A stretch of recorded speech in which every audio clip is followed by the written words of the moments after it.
ये पॉइंट है उन लोगों के लिए जिनका कहना है कि वो तो बहुत कम खाते हैं फिर भी वजन कम नहीं होता। उनको कहूंगा स्टॉप क्रैश डाइट।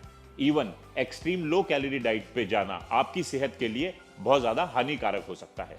आप मेल हो या फीमेल, हर इंडिविजुअल की एक बेसिक कैलोरी रिक्वायरमेंट होती है पर डे की। फीमेल्स की 1600 से 2000 और मेल्स की 2000 से 2500। बट ये कैलोरी रिक्वायरमेंट वेरी कर सकती है age, physical activity, body type etcetera पे।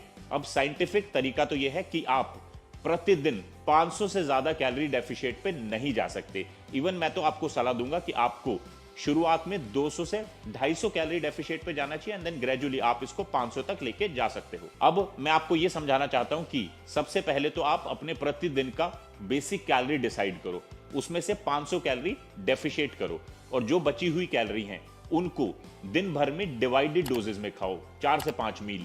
उससे क्या होगा, आपके एनर्जी लेवल बेटर रहेंगे, आपका मेटाबॉलिक रेट फास्ट होगा और इन सब से आपको ओवरऑल बॉडी फैट को कम करने के साथ साथ बेली फैट को कम करने में मदद मिलेगी। एक टिप जो आपको जरूर फॉलो करना चाहिए, add probiotic in your diet. Probiotic live bacteria होते हैं जो कि आपकी हेल्थ के लिए बहुत ज्यादा बेनिफिशियल हैं, specially gut health and digestion के लिए। जिन लोगों का बॉडी फैट ज्यादा होता है उनके गट बैक्टीरिया डिफरेंट होते हैं जो कि और ज्यादा बॉडी फैट को बढ़ावा देते हैं। ऐसे लोग अगर अपने डेली डाइट में प्रोबायोटिक ऐड करेंगे तो उनको मिलेगा गुड बैक्टीरिया, जिसकी वजह से उनका डाइजेशन अच्छा होगा और उनकी गट हेल्थ इंप्रूव होगी। मैं आपको सलाह दूंगा कि आप अपने लंच में थोड़ी दही खाएं या फिर छाछ पिएं, जिससे कि आपको बहुत लाभ होगा। बेली फैट को कम करने के लिए आपको अपने ओवरऑल बॉडी फैट को कम करना पड़ेगा, जिसके लिए आपको कैलोरी इंटेक कम और बर्न ज्यादा। और कैलोरी बर्न करने के लिए सबसे बेस्ट टिप है डू रेगुलर फिजिकल एक्टिविटी। मैं आपको सलाह दूंगा कि आप अपने लंच में थोड़ी दही खाएं या फिर छाछ पिएं, जिससे कि स्ट्रेंथ ट्रेनिंग करने से आपका लीन मसल मास तो बढ़ता ही है, साथ में आपको इपॉक बेनिफिट भी होता है। मींस आपका रेस्टिंग मेटाबॉलिक रेट हाई हो जाता है, यानी कि जब आप कोई फिजिकल एक्टिविटी नहीं भी कर रहे हो तब भी आपकी बॉडी कैलोरी खर्च करती है। एक स्टडी के अनुसार अगर आप 4 हफ्ते तक लगातार स्ट्रेंथ ट्रेनिंग परफॉर्म करते हो तो आपका विजरल फैट कम होने में आपको मदद मिलती है। विजरल फैट मींस जो आपके इंटरनल ऑर्गन्स के अराउंड फैट डिपॉजिट हो जाता है, और जब विजरल फैट कम होगा तो आपको बेली फैट कम होने में मदद मिलेगी। पर कोई भी फिजिकल एक्टिविटी स्टार्ट करने से पहले आप एक बार अपना मेडिकल चेकअप जरूर करा लें। इसके साथ साथ बहुत छोटी छोटी चीजें हैं जो आप इंक्लूड कर सकते हो। लिफ्ट की जगह स्टेयर्स का इस्तेमाल करें, गाड़ी को बिल्डिंग से थोड़ा दूर खड़ा करें सो दैट आपको वॉक करने का ऑप्शन मिल सके। फोन पे बात करते समय जितना हो सकता है वॉक करते रहें, और ये छोटे छोटे स्टेप बहुत बड़ा चेंज ला सकते हैं। Next tip is eat colourful nutritionally dense food. तो यानी प्रतिदिन आपको 25 से 30 ग्राम फाइबर खाने की कोशिश जरूर करनी चाहिए।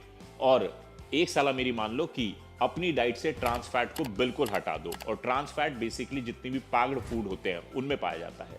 फ्रूट्स एंड वेजिटेबल्स तो आप खाओगे ही, उसके अलावा आप सीड्स, होल ग्रेन, नट्स, इस तरह के फूड आइटम्स को भी अपनी डेली डाइट में शामिल करें, जिससे क्या होगा, आप खाने के बाद लंबे समय तक फुल फील करोगे और आपका मेटाबॉलिक रेट भी बढ़ेगा, और ये सब करने की वजह से आपको फैट लॉस करने में मदद मिलेगी।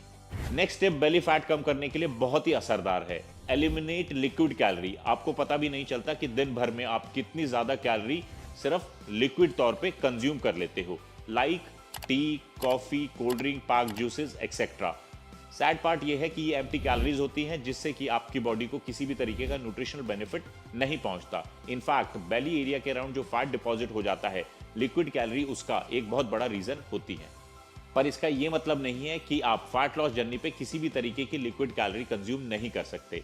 अगर आप प्रोटीन शेक, नारियल पानी, बिना चीनी के चाय और कॉफी पी रहे हो तो ठीक है, बट चीनी से भरी हुई किसी भी तरीके की आपको लिक्विड कैलोरी कंज्यूम नहीं करनी। इनफैक्ट मील्स के बीच में आप ज्यादा से ज्यादा पानी पीने की कोशिश करें, और उस पानी को फ्लेवर देने के लिए आप उसमें थोड़ा नींबू डाल। Adding good fat in your diet भी एक बहुत अच्छा टिप है। Good fat means omega 3। ये आपकी बॉडी में ब्लड शुगर लेवल को कंट्रोल करते हैं, आपके बैड कोलेस्ट्रॉल को कम करते हैं, गुड कोलेस्ट्रॉल को बढ़ाते हैं। इसके साथ साथ बहुत सारे हार्मोन्स को रेगुलेट करने में भी मदद करते हैं। यहां तक कि fat soluble vitamin like A, D, E, K ये आपकी बॉडी में बेहतर तरीके से तभी एब्जॉर्ब होते हैं जब आपकी बॉडी में पर्याप्त मात्रा में गुड फैट हो। बट लोग गलती क्या करते हैं, वो गुड फैट की इंपॉर्टेंस भूल जाते हैं और उनको इग्नोर करते हैं, जबकि उनको ये समझना चाहिए कि गुड फैट लॉस करने के लिए बहुत जरूरी है, स्पेशली आपके मिड सेक्शन के अराउंड। इनफैक्ट आपके पूरे दिन भर की कैलोरी में से 15 से 20% कैलोरी जो है वो गुड फैट से आनी चाहिए। और गुड फैट के अच्छे सोर्सेज हैं flaxseed, fish oil, avocado, nuts etcetera. Next step is follow high protein diet. Dietary allowance के हिसाब से 0.82 1 ग्राम पर KG of body weight per day is your basic protein requirement. But जब आप फैट लॉस जर्नी पर होते हो तो ये रिक्वायरमेंट थोड़ी बढ़ जाती है, जो कि है 1.2 टू 1.5 ग्राम पर केजी ऑफ बॉडी वेट। इसीलिए बहुत ज्यादा जरूरी है कि आप अपनी डाइट में पर्याप्त मात्रा में प्रोटीन कंज्यूम करें, जिससे कि आपका लीन मसल मास जो है वो प्रिजर्व रहेगा। कई स्टडीज में ये प्रूव हो चुका है कि हाई प्रोटीन डाइट से ओबेसिटी और एक्सेस फैट का खतरा कम रहता है। और प्रोटीन के अच्छे सोर्सेज हैं एग, चिकन, फिश, सोया, दाल, milk, paneer etcetera. Good quality sleep, यानी कि आपका 7 से 8 घंटे गुड क्वालिटी स्लीप लेना बहुत ज्यादा जरूरी है, क्योंकि अगर आप कम सोते हो तो आपकी बॉडी में बहुत सारे हार्मोन्स जो है वो डिस्टर्ब हो जाते हैं। आपका हंगर हार्मोन ग्रेलिन जो है वो बढ़ने लगता है, जिसकी वजह से आप अननेसेसरी ज्यादा खाने लग जाते हो। सेम टाइम आपका कॉर्टिसोल जो कि एक स्ट्रेस हार्मोन है वो भी बढ़ जाता है, जिससे आपका मेटाबॉलिक रेट है जो स्लो डाउन हो जाता है और आपको किसी भी फिजिकल एक्टिविटी का असर नहीं पड़ता। इसके साथ साथ कम सोने की वजह से आपका आईजीएफ हार्मोन भी सप्रेस होता है, जिसकी वजह से आपका ओवरऑल बॉडी फैट बढ़ने लगता है। यहाँ तक कि कई स्टडीज में ये प्रूव हो चुका है जो लोग कम सोते हैं उनके बेली एरिया के अराउंड ज्यादा फैट डिपॉजिट होता है।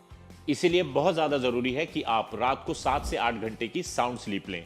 थोड़ा जल्दी सोने की कोशिश करें और सोने से पहले अगर आप मेडिटेशन करोगे या कोई अच्छी बुक पढ़ोगे तो आपके लिए बहुत लाभदायक होगा। वीडियो को समाप्त करने से पहले बस मैं आप सभी लोगों को इतना बताना चाहता हूं कि फैट लॉस करना कोई 2, 4, 10, 20 दिन का काम नहीं है। इन हेल्दी हैबिट्स को आपको अपनी डेली लाइफ का हिस्सा बनाना पड़ेगा, तब जाके आप 3, 4, 6 महीने में फैट लॉस कर पाओगे। बट श्योर, ये हेल्दी हैबिट्स अगर आप अडॉप्ट करते हो तो आपको बहुत बेनिफिट होगा। वीडियो को